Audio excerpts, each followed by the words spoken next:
ser eu também que vou fazer. Vou continuar em pé aqui. Estamos iniciando então. O tema que nós vamos estar abordando hoje é bastante relevante ao período da qual nós estamos prestes a fechar um ciclo, que é o ciclo do ano que se passa, e abrir um novo ciclo, que é o ciclo do novo ano que está para iniciar. Então, a temática que nós vamos abordar é sobre resoluções atemporais.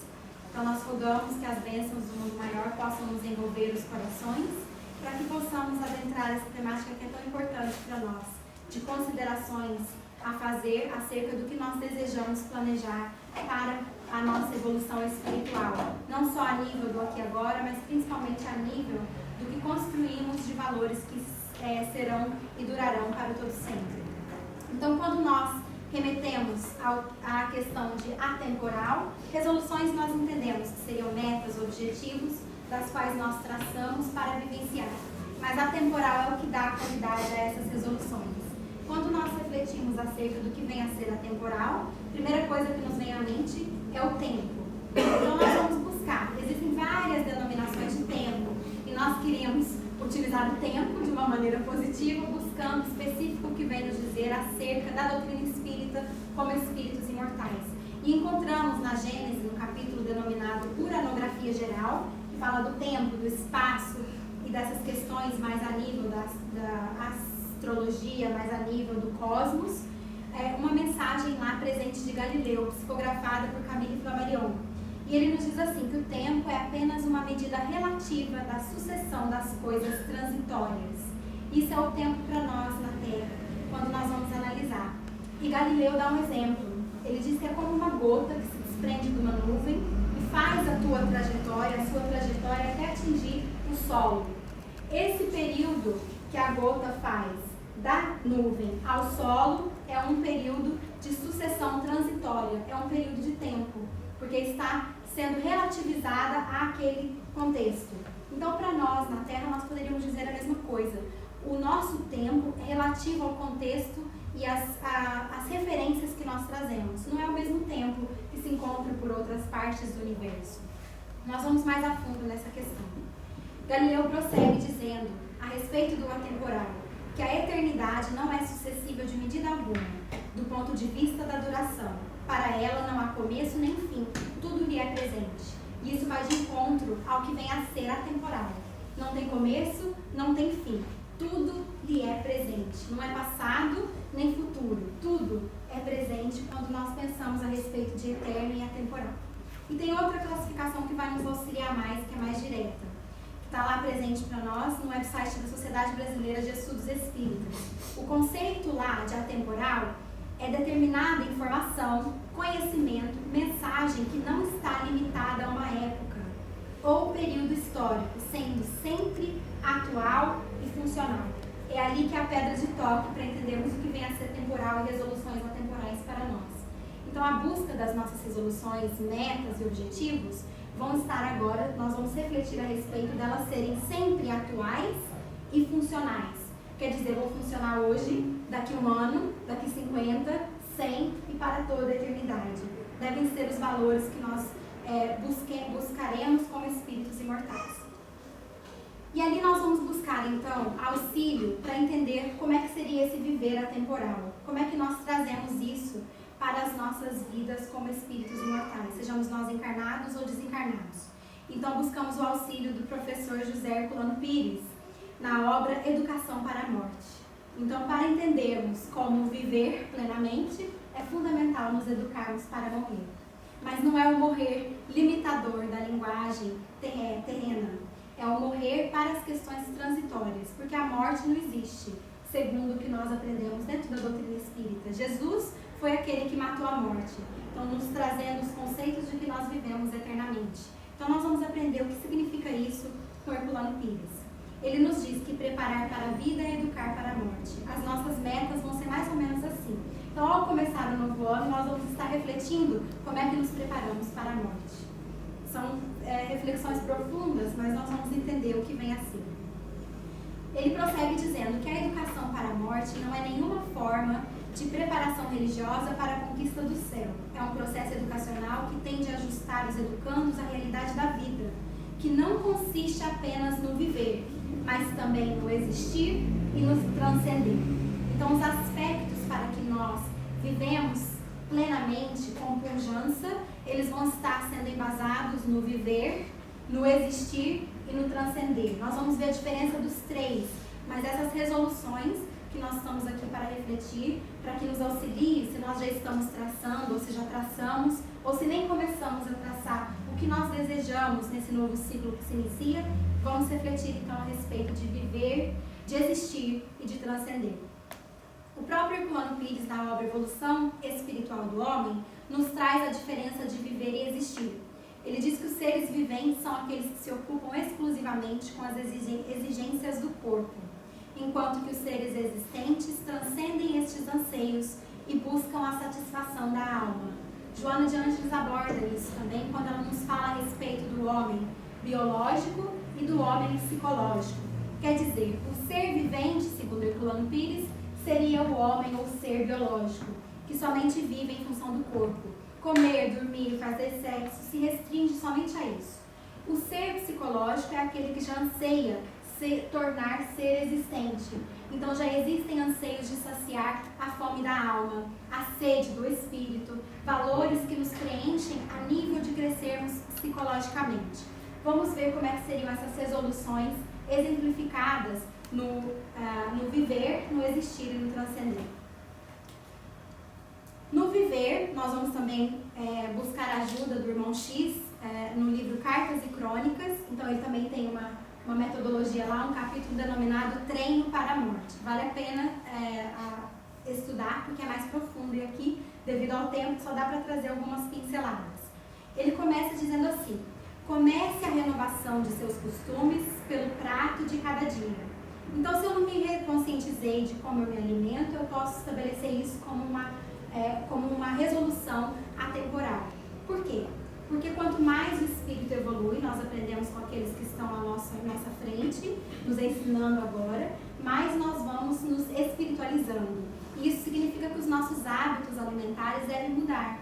Porque muitos dos nossos hábitos alimentares, não sou eu que digo, quem diz é o irmão X, nos aproximam muito dos nossos irmãos primitivos no canibalismo, através da alimentação da carne. Ele que diz nessa mensagem, mais uma vez, quando nós vamos ler, ele vai falar bastante de sutilizarmos os nossos hábitos alimentares e buscarmos o gosto de comer vitalidade, aquilo que traz vitalidade, e não mais aquilo que é morto ou que já deixou de existir na sua condição natural. Ele prossegue dizendo: os excitantes largamente ingeridos constituem outra perigosa obsessão. Por isso ele quer dizer os hábitos do alcoolismo, das bebidas alcoólicas, que como se anestesiassem a consciência. Então, que busquemos nos tornar mais conscientes no nosso dia a dia e nos libertar. Todas essas questões são questões a nível do viver. Nós lembramos que o viver é o ser biológico, mas por trás do ser biológico deve haver o ser psicológico, perguntando por que renovar e mudar esses hábitos. Tanto quanto lhe seja possível, evite os abusos do fumo. Irmão X vai estar nos dizendo para que busquemos superar os vícios, as questões que nos prendem à realidade material, porque ela não é atemporal, ela é transitória, ela passa. Quanto mais eu me auxilio a me libertar dessas questões, porque já viver o ser biológico já nos é difícil, porque além de só sermos convidados, quando somos seres psicológicos, a sobreviver na Terra, muitas das vezes nós nos apanhamos por vícios que dificultam esse próprio viver, não chegamos nem a existir ainda. Não se renda à tentação dos narcóticos pela mesma razão da questão do álcool, anestesiar a consciência, para buscarmos nos tornarmos cada vez mais conscientes. E o sexo? Prossegue irmão X. Guarde muito cuidado na preservação do seu equilíbrio emotivo. Então, buscando através dos relacionamentos afetivos, na área da sexualidade, o respeito a nós próprios e aos companheiros de jornada. Respeito pelos sentimentos, porque nós nos equivocamos bastante a nível de jogar, de brincar com o sentimento alheio, principalmente no que diz respeito à energia sexual. Então, utilizemos-as para elevar a vida, não mais para denegrir como fizemos no passado. E isso vai nos auxiliar gradativamente a nos tornarmos seres existentes, superar o ser vivente. Se você possui algum dinheiro ou detém alguma posse terrestre, Não adie doações caso esteja realmente inclinado a fazê-los. Por que será que o irmão X fala isso na mensagem que é treino para a morte? Auxiliando-nos nas resoluções atemporais. Porque nós não sabemos o dia do nosso desencarne. Pode ser hoje, agora, daqui a alguns segundos, quando eu sair da porta daqui, amanhã. Não sabemos. Então, se nós trazemos recursos e temos intenções de colocá-los ao serviço do próximo, auxiliando ali também no nosso processo de desprendimento, que façamos já. O que planejamos, façamos agora. Não sabemos quando será o nosso momento.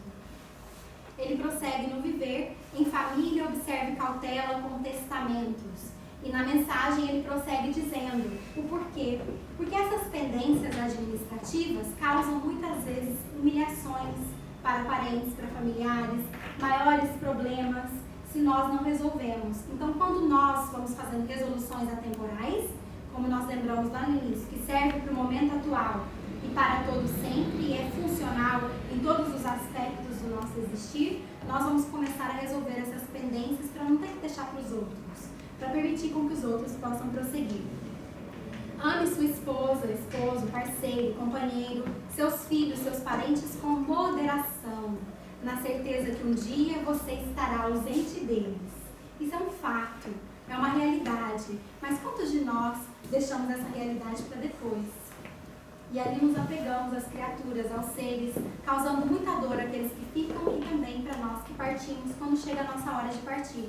Então ali é a escolha da moderação, do equilíbrio, na demonstração da afetividade, no sentir a afetividade, vivendo e percebendo que nada nem ninguém nos pertence. Quanto mais nós nos autoconvencemos desse propósito, mais nós fluímos e vivemos com V maiúsculo, não com V minúsculo. Agora nós vamos transitar, quando nós lembramos a mensagem de Herculano Pires, é para que nós aprendamos a viver, a existir e a transcender. Quais seriam metas atemporais que nós podemos fazer no existir? Quando eu refleti a respeito dessa mensagem, a primeira pergunta que me veio na mente, o que é existir? O que faz diferença entre eu viver e entre eu existir? Entre ser o ser somente biológico e me tornar ser espiritual, me tornar ser psicológico. E a questão que nos vem à mente é essa: quais as marcas que eu gostaria de deixar no mundo? Porque viver, todo mundo vive, sobrevivendo biologicamente. Mas existir psicologicamente nos torna diferentes uns dos outros. Individualidades. E como somos individualidades, quais são as marcas que nós queremos deixar no mundo? Qual que é a mensagem que eu gostaria de deixar no mundo? Passos luminosos? Já refleti a respeito disso? Então nós lembramos da mensagem de Madre Teresa, que nos disse assim: nesta vida não podemos realizar grandes coisas, podemos apenas fazer pequenas coisas com um grande amor. Então nós queremos, quando nós estudamos o Espiritismo, abraçar o mundo, as grandes tarefas. Por quê? São aquelas de destaque, de bajulação, que a Joana de Ângeles falou lá atrás. Quando nós percebemos a nossa realidade de crianças espirituais, nós vamos perceber que o nosso campo de atuação ainda é bem limitado. Não é por causa da lei, é por causa das nossas faculdades, que são limitadas. Então não há muito que nós podemos fazer ainda para abraçar grandes tarefas, porque mal damos conta das pequenas. Quando nós nos capacitamos, nos tornamos competentes com as pequenas tarefas, honrando os nossos compromissos, não abandonando no meio do caminho, exercitando a vontade firme, nós vamos construindo faculdades espirituais que nos permitem abraçar as grandes coisas. Então é fazer as pequenas coisas do dia a dia com amor, dosar amor, fazer aquilo que eu faço no melhor que eu posso dar, fazer o máximo no mínimo que me é alocado, que me é possível fazer. E é isso que é buscar existir. A Madre Teresa mesmo dizia que ela gostaria, ou a marca que ela gostaria de deixar no mundo, é que cada pessoa que chegasse até ela saísse melhor do que chegou. E esse é um aspecto que nós podemos ver na vivência deste ser que esteve conosco, para que nos espelhemos também nas metas do existir. Prosseguindo então na própria mensagem de Irmão X, ele nos traz uma resolução atemporal para existirmos. Ele sugere: se você possui o tesouro de uma fé religiosa, viva de acordo com os preceitos que abraça. É simples. quando nós vemos assim, né? Escrito para nós, ditado para nós. Mas não é simplório. É simples na essência. Não é simplório nas escolhas, em nos colocarmos a viver aquilo que nós abraçamos como espíritos imortais. Ali nós começamos a existir, nos tornando seres psicológicos, nos questionando sobre as nossas escolhas, sobre os objetivos, sobre o que já tenhamos conquistado, se isso está de concordância com o que eu penso, se já traz harmonia com o que eu estudo, com o que eu falo a respeito. Tenho vivido, faço o bem que puder, sem a preocupação de satisfazer a todos. Essa é uma lição bem lúcida, porque próprio Jesus fez o bem que pôde, sem se preocupar se tinha o aval, se tinha a nossa aprovação. Quando nós nos libertamos e colocamos como seres autônomos, nós vamos começar a buscar existir. Não mais nos prender, eu não posso fazer isso porque fulano não vai aprovar. Ou então, se eu fizer isso no meio onde eu atuo, ninguém vai gostar, vão falar que eu não estou bem da cabeça. Ai, eu não posso porque eu tenho família. Eu não posso porque meu marido isso, minha esposa aquilo. Ali nós estamos nos limitando.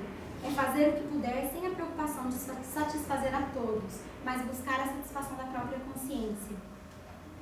E agora vamos refletir a respeito do transcender. Então nós vimos o viver, o existir, que Herculano Pires falou que as nossas resoluções, para que sejam funcionais, para que sejam atuais, devem embasar o nosso viver, o nosso existir e o nosso transcender. Se nós vimos que o viver é o ser biológico, o existir é o ser psicológico, o que seria o transcender? Alguém saberia? É o ser espiritual. Então é viver como espírito imortal. As próprias academias de hoje em dia já tratam a respeito disso. Antes era o quociente inteligente, o QI. Depois passou a ser o quociente emocional, o QE. Agora é o quociente espiritual, que é o QS.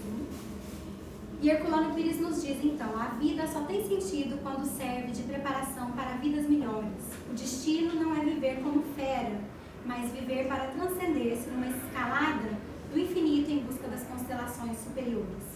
E como meta para as questões transcendentais, espirituais, fazendo resoluções e objetivos e escolhas às questões transcendentais, nós vamos refletir a respeito de quais seriam alguns objetivos e metas. E também vamos recorrer à ajuda. Dessa vez, a ajuda de Francisco de Assis na sua oração. Porque a oração de Francisco de Assis é bastante estudada. Tem uma obra, Sublime Oração de Francisco de Assis, de Alírio de Cerqueira Filho, que estuda os aspectos do ego e do self, nós como seres e espíritos mortais, vivenciando aquela oração. Em síntese, ela tem 3 partes. O livro é bastante profundo, nós só vamos dar tempo de dar algumas pinceladas. Mas a primeira parte é a pacificação. É escolher-nos para perceber que, como espíritos imortais, nós trazemos sombras. E transcendê-las, porque muitas delas são ebulições íntimas que nós trazemos. A agressividade à flor da pele, que porque as leis não permitem mais que nós exteriorizemos nos outros, nós internalizamos, gerando doenças, gerando conflitos, gerando depressão, gerando processos de conflitos íntimos gravíssimos. Então, a pacificação é uma das metodologias ou uma das resoluções que devemos buscar. Ele inicia a oração: Senhor, fazei-me um instrumento da vossa paz. Mas não é a paz externa do mundo, porque a paz externa do mundo é consequência da paz íntima de cada um de nós. Para que haja paz em nós, é preciso que nós façamos um trabalho íntimo de apaziguamento. Mas apaziguamento do quê? Francisco de Assis nos auxilia. Ele nos diz assim: onde houver ódio, que eu leve o amor. É o primeiro passo que nós estudamos. O ódio, de uma maneira geral, é manifestação da nossa distância das leis divinas. Todos nós trazemos, numa gradação maior ou menor, a questão do ódio. Muitos de nós, como nós falamos, internalizamos esse ódio. Eu sou inferior, eu não consigo fazer nada, eu sou uma ninguém. Não consigo abraçar proposta superior nenhuma. Isso é internalizar o ódio. É direcioná-los a nós, diminuindo a nossa capacidade espiritual. Jesus nos lembrou que somos deuses. Quando nós fazemos isso, é ódio internalizado para nós. Ou podemos direcionar ao outro. Não precisa ser mais na agressão física, às vezes ainda é. Mas existe ali a irritabilidade. o outro me irritou, meu parceiro me irritou, fez isso comigo, me magoou, me irritou. Então ali eu estou demonstrando a agressividade interna, projetando no outro, nas questões que eu vejo no outro que irritam em mim. Então pode ser tanto internalizada quanto externalizada, em diferentes gradações. Francisco de Assis nos convida a trazer o amor, não lá fora, mas aonde eu encontro o ódio em mim, seja internalizado ou já sendo projetado aos outros, que eu busque o auto-amor e o acolhimento para transcender, para modificar. Porque o ódio é defesa, a agressividade é defesa, o amor é desarmar. Então, quando eu começo essa metodologia de aprender que eu sou aprendiz da vida, para que eu me pacifique, eu busco o auto-amor onde eu me desarmo, independente da resposta emocional dos outros que convivem conosco. Onde houver ofensa, que eu leve o perdão. A ofensa denota ali bastante também os quadros de orgulho ferido, da qual às vezes queremos ser privilegiados, então nós queremos que Deus revogue as suas leis imortais e favoreça somente a nós. Se cada um tivesse a sua lei, nós estaríamos no total caos. Então existe a lei e a ordem do universo. Não somos seres privilegiados. Os seres que se encontram numa evolução espiritual além da nossa, se esforçaram para chegar ali, não foram privilegiados pela lei.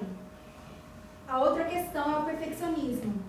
Na ofensa, eu me sinto altamente ofendida quando alguém não faz algo como eu esperava, nas minhas expectativas. E eu também projeto isso para mim, porque se eu sou perfeccionista, quando eu erro, eu me sinto muito mal, magoada, aquilo dói, aquilo fere. Então ali mostramos a questão da ofensa como sendo um dos mecanismos a serem transcendidos. Se a proposta é transcendência, perceber a sombra, transcendê-la no perdão. E o perdão só começa através do auto-perdão. Ser aprendiz da vida, na qual em me exercitar, eu começo a me aceitar aonde estou, buscando mudar e transcender. Onde houver discórdia, nos diz Francisco de Assis, que eu leve à união. E ali nós vamos entender discórdia, porque geralmente a gente acha que discórdia é termos opiniões separadas, diferentes. A discórdia, mais uma vez, é íntima. Então, se existe discórdia íntima, se a gente pega a palavra e divide em duas, dis é contra, córdia é coração. É ir contra o coração. Então, eu já trago uma meta, eu já sei que devo evoluir, sei que devo crescer, mas a nível do sentimento eu quero fazer o que eu fazia lá atrás. Não existe união, harmonia entre o que eu penso, o que eu sinto e o que eu faço. Então, aonde eu perceber essa discórdia dos sentimentos, essa não concordância, o discordar entre os sentimentos e os pensamentos e as ações, que eu busque a união. Mas a união, nem no interno nem no externo, é ignorar a questão externa. É perceber as diferenças, trabalhando-as, aceitando-as. Então não é eu deixar que o outro faça tudo o que quiser comigo, porque eu não posso discordar. Francisco de Assis diz que não é para discordar, é para unir. Unir não é anularmos-nos como espíritos imortais, pelo contrário, é integrarmos-nos. Nós vimos no estudo da Joana que quanto mais o ser evolui, mais ele se disponibiliza à vida de relação, menos ele se retrai. Então a união é buscar unir-nos interiormente, com coerência entre o pensar, sentir e fazer. Aonde houver dúvida, que eu leve a fé. A dúvida, a Lírio nos explica nessa obra, que ela tem dois aspectos. Ela tem a dúvida circunstancial, que é natural. Como aprendiz, nós teremos dúvidas no como fazer, como exercitar. Não entendi direito o que isso quer dizer para mim. Pode esclarecer? Essa dúvida é natural. A dúvida existencial, para nós, é bandeira vermelha, patológica. Porque como seres espirituais, nós trazemos o Deus interno, Cristo interno em nós. Quando nós duvidamos da nossa imortalidade, ali é a bandeira vermelha, porque trazemos sofrimentos a níveis muito, às vezes, patológicos. Então, o exercício da fé é o convite para nos percebermos como espíritos imortais, mas não somente percebermos, nos educarmos diariamente para vivermos tal qual o espírito imortal, com metas atemporais, para que ali eu vá me autoconquistando e a nível dos sentimentos eu vá construindo a realidade do espírito imortal. Caso contrário, eu ainda permaneço na dúvida existencial.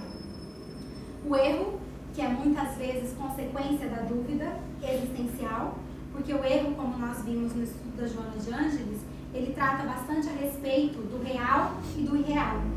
Então o erro é cada vez que eu visto uma máscara. Quando ele é existencial, ele significa que eu visto uma máscara da qual eu não me considero espírito imortal, eu me considero personalidade, limitada, restrita. É aquilo que eu acho que eu sou, é aquilo que eu pareci durante um longo período de tempo. O erro circunstancial é natural. Se eu estou a caminho, eu cometo equívocos, porque eu estou me movimentando no aprendizado do que é novo. O existencial é perigoso para nós, porque se nós não percebemos como espíritos imortais, as nossas escolhas serão irreais. E isso em só é um equívoco que nós fazemos. Então, buscar a verdade na essência do espírito imortal, através do estudo das leis de Deus, que vão clareando-se cada vez mais. Não é possível para nós termos acesso a toda a verdade, mas já é possível iniciar um aprendizado da busca da verdade. Onde houver desespero, quando encontrarmos desespero em nós, que mais uma vez é decorrente da dúvida, que Francisco de Assis aborda, é decorrente do erro, da onde é que eu estou construindo as minhas prioridades, ali vai chegar o desespero quando investimos em valores que não são reais. Quando a resposta do mundo não é de acordo com as minhas expectativas. As experiências que eu atraio não me agradam, porque eu construí expectativas falsas. Então, o que eu busco é a esperança. Esperar não é esperar sentado, sem fazer nada. É me colocar na posição de buscar recursos íntimos, de estar superando aquela dificuldade, de estar superando aquela posição da qual eu me encontro desesperado. Quando estamos desesperados, nós achamos que o mundo inteiro está contra nós, que são nossos adversários, as experiências, os outros que caminham conosco, a crise financeira, a perda do emprego, a dificuldade com o marido, a dificuldade com tal pessoa, todos são inimigos e adversários. E nós vamos percebendo que conforme nós alimentamos a esperança, quando olhamos para trás nas experiências, foram nossos grandes amigos da evolução da alavanca espiritual, despertando-nos para os valores reais. Onde houver tristeza, que também é decorrência desses fatores que nós vimos ali, então de tanto investir em valores que não são reais, através do erro e da dúvida, de me desesperar em várias ocasiões da vida, eu começo a desanimar. Me sinto triste, melancólico, como diz o Nazareno, às vezes romântico. E ali a dificuldade se apresenta a nível da tristeza. Quando nós alimentamos a tristeza, nós então agora somos convidados a buscar a alegria. E Francisco de Assis traz uma passagem bonita a respeito da alegria. Porque um dos desejos de Francisco de Assis era descobrir qual é a alegria perfeita. O que é a perfeita alegria? E ele pergunta a Frei Leão, o que é a perfeita alegria? E Frei Leão começa a cogitar vários aspectos. Ele diz assim, seria se a gente pudesse pregar o Evangelho para o mundo inteiro que não tem acesso ao Evangelho. E Francisco diz que não. Então seria saciar a fome do mundo inteiro. Francisco diz que não. Aí ele cansa de várias alternativas que ele vai jogando a Francisco de Assis. E Francisco exemplifica, dizendo assim, no caminho que eles estavam peregrinando, eles veem um chalé, uma pequena casa.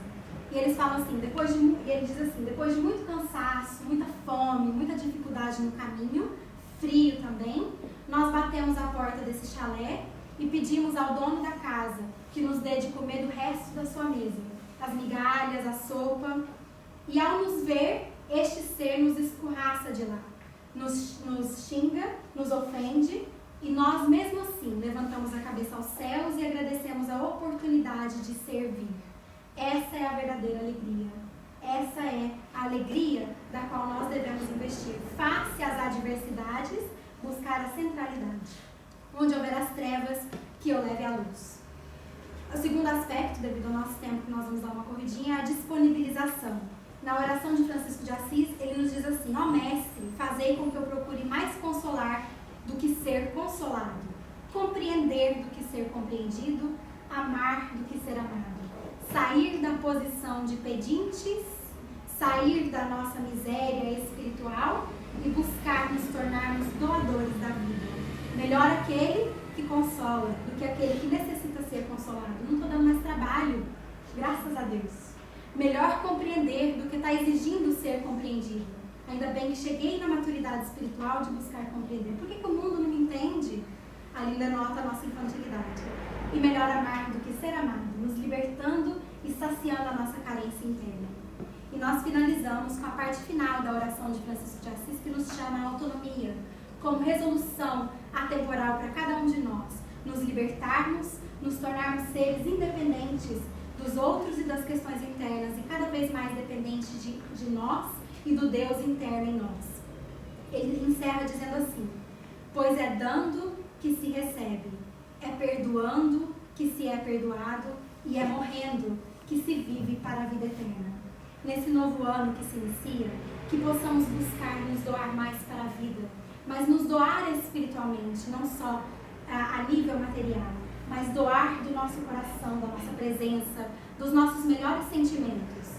Que busquemos, se trazemos pendências, iniciar o ano com uma nova meta de perdoar mais, de entender mais, de superar dificuldades, para que possamos caminhar mais livremente nos nossos caminhos e que possamos buscar morrer para as questões transitórias, para aquilo que não tem importância, para que abramos o nosso mundo interior para viver eternamente com pujança, com substância, da qual cada um de nós somos convidados. Muita paz a todos.